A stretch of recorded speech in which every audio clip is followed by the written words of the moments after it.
on in. Settle back. It's curtain time at the Story Lane Theater. You've never seen a stage like this one. Anything can happen here.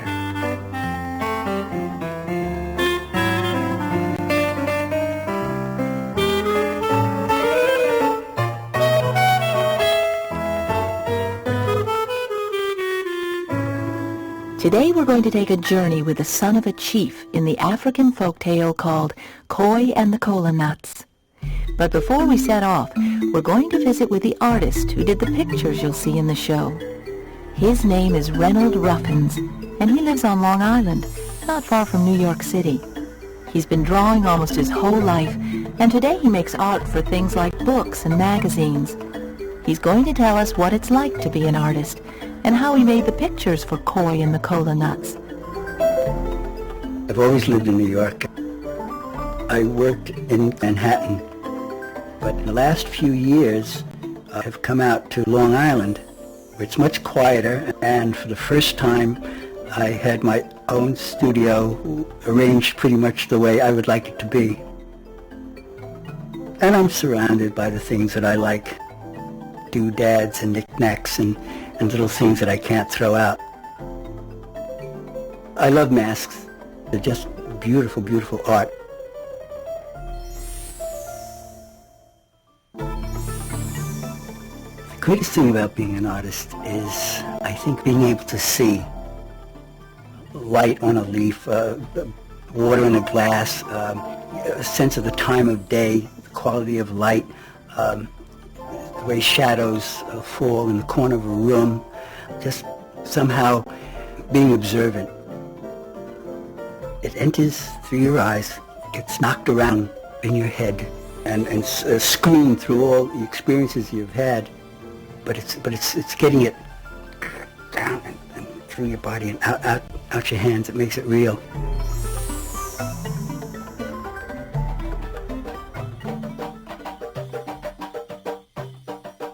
When I was first asked to do Kola and the Kola Nuts, I thought, what a wonderful idea. It takes place in an interesting setting in Africa. When I was a child, I never saw any depiction of African American children. So I welcome the opportunity to create images of life in Africa and to share that image with all children. Africa being a very big and diverse place, I went to the library, and I've got many books about African architecture, animals, foliage that you might find there that I referred to and then changed and designed in order to make what I thought was a more interesting visual. I had made several sketches for Koy, and I wanted him to be both young and distinguished, a little haughty, and able to still keep his personality when times didn't go well for him. Ideas can come from a wide variety of places, and he in particular, I think, grew out of my interest in masks, African masks. I tried to stylize his features, the large eyes, the long nose, so that there would be a connection to the masks. There are so many things to think about when you're doing a large piece of work like this that you have to plan it out, have to make sketches, and I make a drawing first. What I want to do is transfer this finished sketch to this piece of brown paper. I'll do that by using a little tracing paper so that the line will be transferred from the tissue onto the colored paper that I'm working on. In this case, it'll be a nice brown colored paper.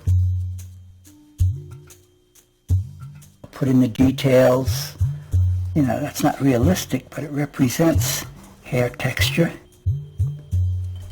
I can add color where that's necessary. This is a pattern, a design that's often seen in African art, this kind of black and white triangle.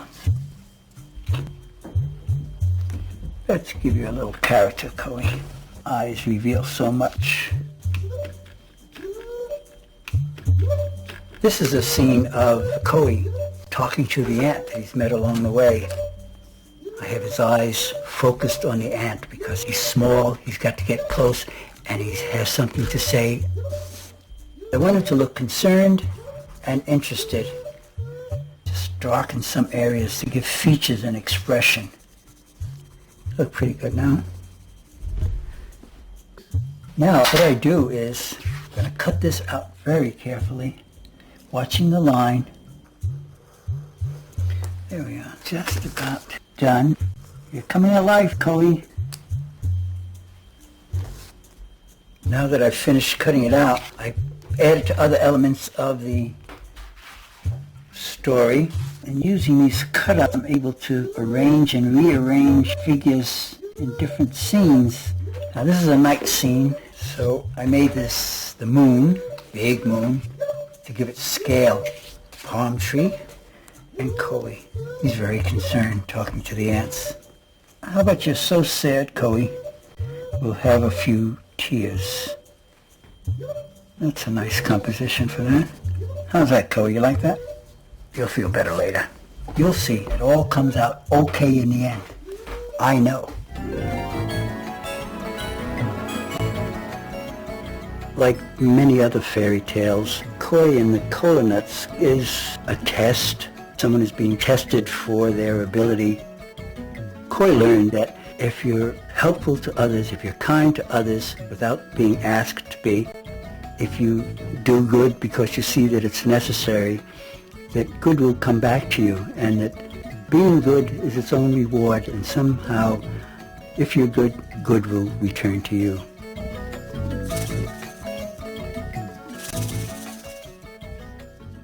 And now let's watch Kola and the Kola Nuts.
Sit down.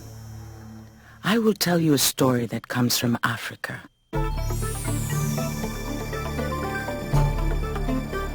It is dawn in the west of Africa,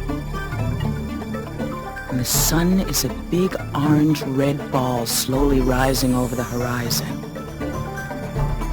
Feel the warm breeze that blows? The rains have just come, and the earth is full of promise. Flowers bloom and banana trees bear fruit, and the yams and rice grow well in the fields. Smell the beautiful fragrances.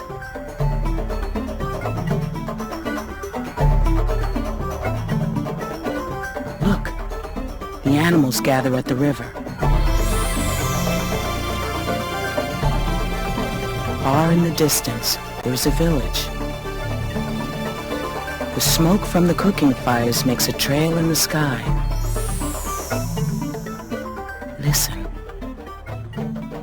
You can hear the sound of the drums.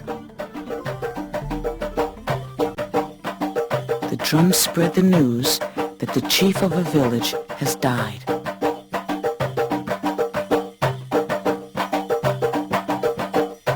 All of the people and all the animals for miles around hear the message of the drums.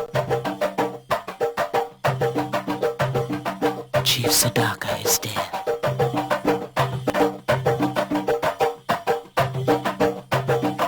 A palaver, that's a meeting, is called, and all the elders of the village gather to decide what to do. They decide that the wisest man of the village will divide the chief's possessions among the chief's sons. So, the wise man counts out to each of the sons so many goats, so many cows, so many tusks of ivory, and so many pieces of gold. The wise man finishes. But here comes Koi, the chief's youngest son. He's been hunting and no one fetched him when the wise man divided his father's possessions. There's nothing left for Koi, not even a tiny chicken bone. Since this wise man is wisest when it comes to avoiding work, he does not bother to redivide the chief's possessions. No, it's too much work. The wise man looks around and he sees a small, sickly kola tree. "Ah, Koi," says the wise man, "and for you we have a kola tree over there." "What do you say, man?" cries Koi. "My father, the chief, dies and you only give me this kola tree?" Koi is a proud young man. He grows angry, very angry, and he cannot abide the slight of the wise man. "I will go to a land where I am treated like the son of a chief," Koi says. Koi picks all the kola nuts from the tree and wraps them into a mat. He ties the mat into a kinja, swings the load onto his back, and leaves the village. "I will never return here," Koi tells the people of his village. "You do not know how to treat the son of a chief."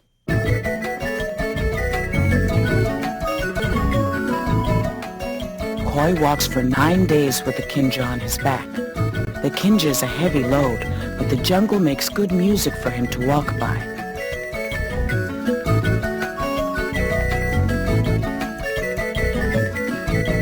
The birds sing, and the chimpanzees play hide and seek amid the elephant grass. Koi watches the zebras galloping across the veld. He walks gently past a sleeping lion and lioness, careful not to awaken them.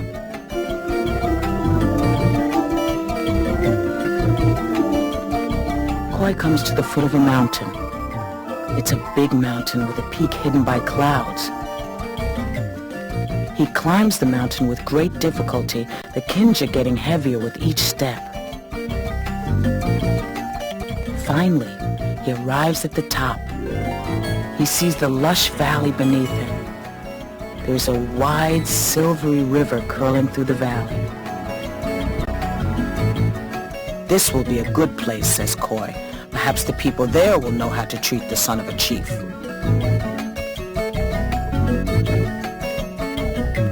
Koi makes his way down the slope. He sees a large snake, but the snake does not see Koi. The snake looks left, the snake looks right, and then he slithers along. "What are you looking for, friend snake?" says Koi. "Oh, it's terrible," says the snake. "My mother is ill and she needs kola medicine. I must find some kola nuts to make the medicine that will make her well." "Look no further," says Koi. "I have kola nuts you may have. Take them. Make the medicine that will make your mother well again." "Oh, you saved my mother's life," said the snake. "Thank you so very much." "It's nothing," says Koi. "Go quickly now. Your mother needs the kola medicine." Koi walks down the mountain, happy that he can help friend snake. Koi sees an army of ants marching in an endless column as wide as a zebra's stripe. Koi steps aside to let the ants pass. And as the column passes, he hears a tiny, high-pitched voice. "Do you know where we can find a kola tree?" asked the leader of the ants. "We made a most unfortunate mistake. We ate the forest devil's kola nuts, a whole basketful, and we must replace them or else the forest devil will trap us with his gigantic feet."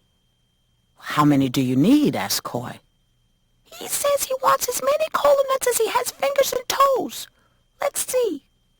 I have 6 feet and 4 toes on each foot. The forest devil is a person, says Koi. He has 10 fingers and 10 toes. You need 20 kola nuts.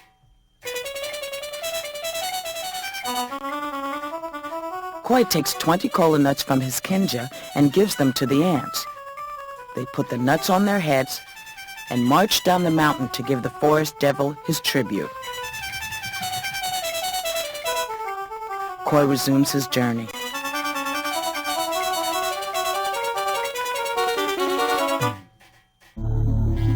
At the base of the mountain, he encounters an alligator. The alligator crawls so very slowly. The alligator is crying. "What's your trouble?" says Koi. I accidentally ate the Rainmaker's dog, says the alligator. I am doomed. If I had only known it was the Rainmaker's dog. "Well, what difference does it make?" says Koi. "To eat any dog is bad enough, I say." What difference does it make? The difference is that the Rainmaker says he'll strike me dead with a lightning bolt unless I deliver him a kinja full of kola nuts by sunrise. And there are no kola nuts on this side of the mountain. It'll take me 2 days to find the kola nuts. "Well, how do you know there are no kola nuts on this side of the mountain?" says Koi. Koi unwraps the corner of his mat to show the alligator his kinja full of kola nuts. Why, you have many kola nuts, says the alligator. "Yes, and I will give you the entire kinja full. You need them more than I." So Koi fastens the kinja to the alligator's back, and the beast hurries to pay his debt to the Rainmaker.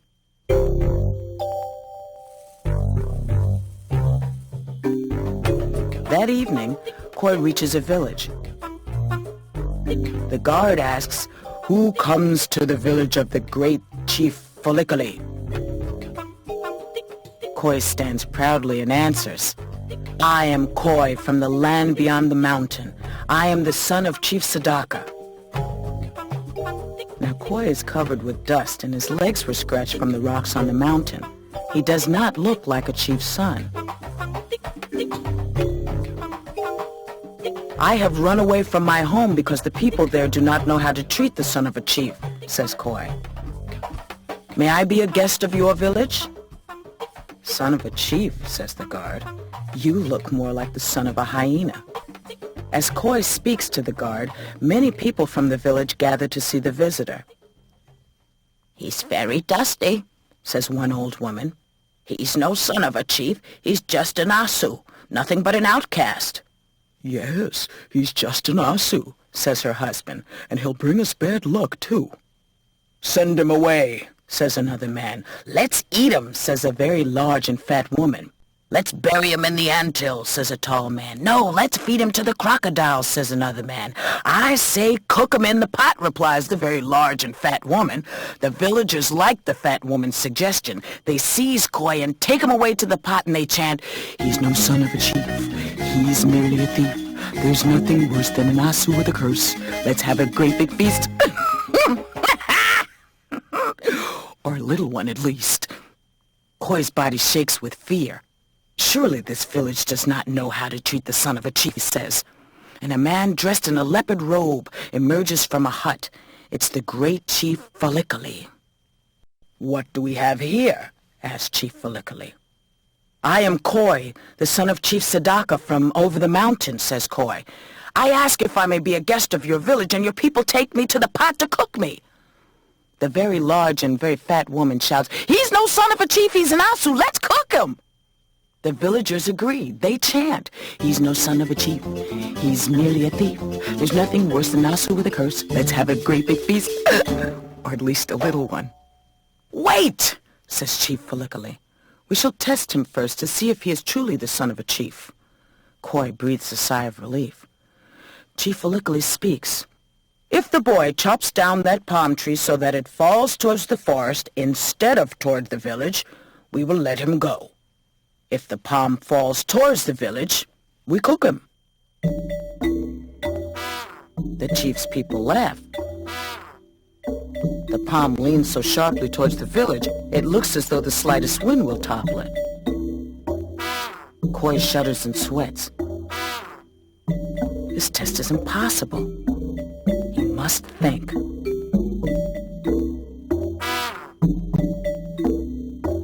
Please, Chief Folliculi, send your people away and let me cut the tree down after dark. Yes, says Chief Folliculi, it is agreed. You have until morning to fell the tree. The chief gives Koi an axe, and the villagers go to their huts dreaming of tomorrow's feast. Koi sits beneath the palm to await the night. As he waits, he weeps.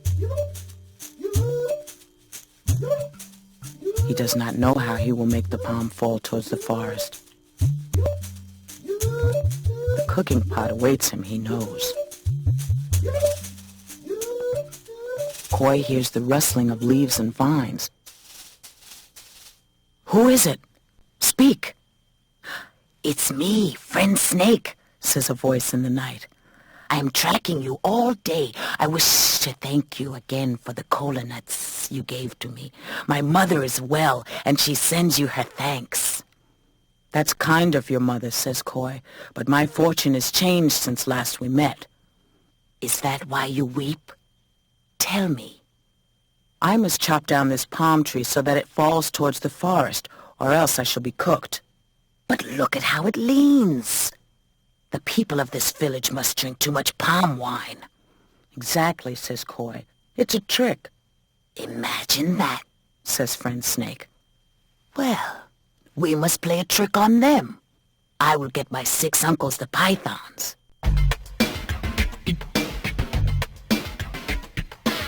The pythons are Africa's biggest and mightiest snakes. At moonrise, Friend Snake returns with his 6 uncles, the pythons. The great snakes wrap their tails around the leaning palm tree and wrap their necks around the nearby bombax tree. Koi chops the palm with all his strength. And when the last fiber of the palm is cut, the 6 uncles pull the tree over so that it falls towards the forest. Chief Folliculi wakes up the next morning, and his people follow him to see whether Koi has passed the test. Koi sits on the felled tree, drinking the milk of a coconut. The tree is in the forest. Look, says Chief Folliculi, the boy shall go free. It's magic, says a villager. The boy used juju to push the tree into the forest. Cook him in the pot, says the very large fat woman. Let's cook him tonight. The people chant, he's no son of a chief. He is merely a thief. There's nothing worse than an ossa with a curse. Let's have a big feast, or a little one, at least. Quiet, says Chief Folliculi. We will test the boy once more. We will scatter 10 baskets of rice in my fields. If he picks up every grain in the dark of the night, he is truly the son of a chief, and I will free him. If he fails, we cook him tomorrow night. When darkness comes, Koi goes out to the field with a basket. On his hands and knees, he feels the ground for grains of rice. He tries and tries, but he can see nothing. It's an impossible task. Koi feels hopeless. This is no way to treat the son of a chief. A tear rolls down his cheek and falls onto the head of an ant. A reedy, high-pitched voice exclaims, "Rain! Rain! Rain! Everybody take cover! The floods have come! Wait! Wait!" says the ant. "Rain isn't salty. Look! It is a boy who is crying. Ah! Aren't you the boy who gave us the cola nuts 2 days ago?" "Yes," said Koi. "But now I am in danger. I must gather the 10 baskets of rice spread in the field by morning, or else I shall be cooked." "Do not worry, my friend. You bring the baskets, and my people will pick up the rice." Soon the fields crawl with millions of ants, and each ant carries a grain of rice.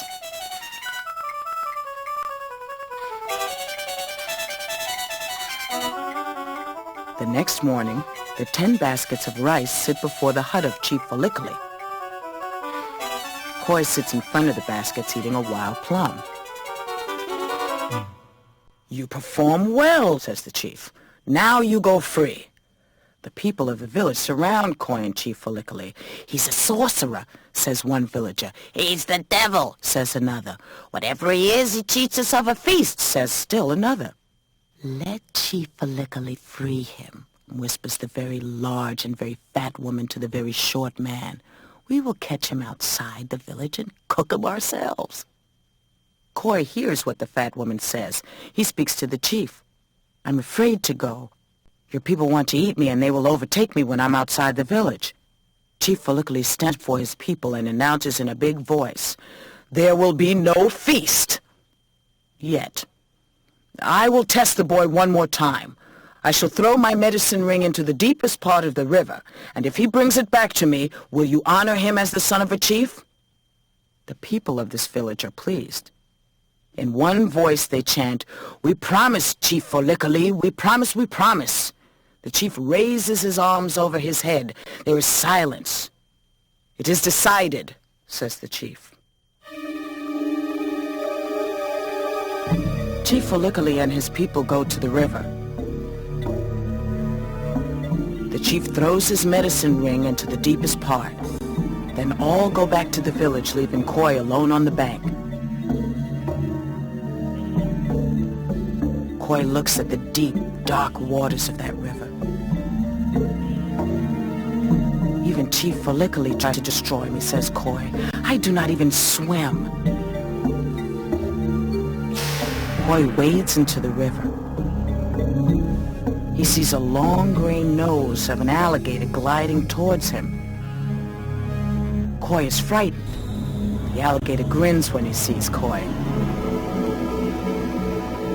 "Don't you remember me?" asked the alligator. "I'm not so sure," said Koi. "All alligators look the same to me."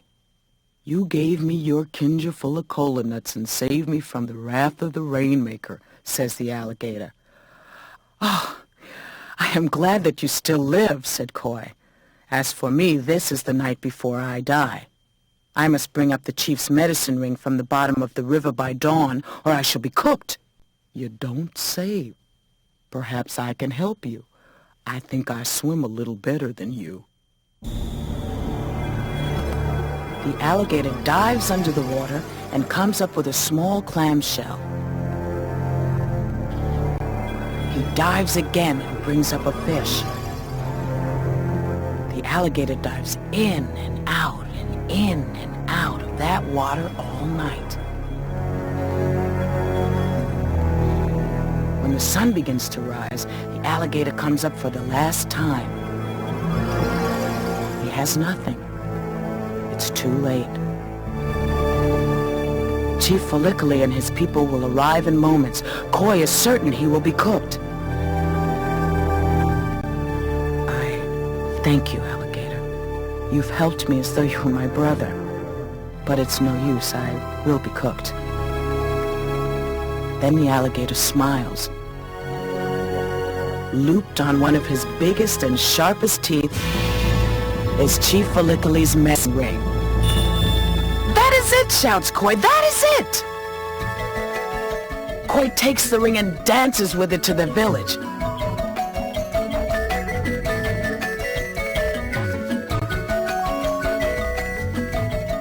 When Chief Folliculi sees that Koi holds the medicine ring, he smiles. He takes off his leopard skin robe and puts it on Koi's shoulders. The chief stands before his people and says, "Surely this is the son of a chief." Then the chief claps his hands, and the most beautiful woman Koi had ever seen walks out of a nearby hut. "And this is my daughter. She shall be your wife." Koi turns to Chief Folliculi and says, "I have found a village where the people know how to treat the son of a chief." Suddenly, a smile comes over the face of the very large and very fat woman. She sings, "We will have a wedding. We will have a wedding tonight. Now we will have a feast. Finally, we will have a feast." And now the story is over. Mm.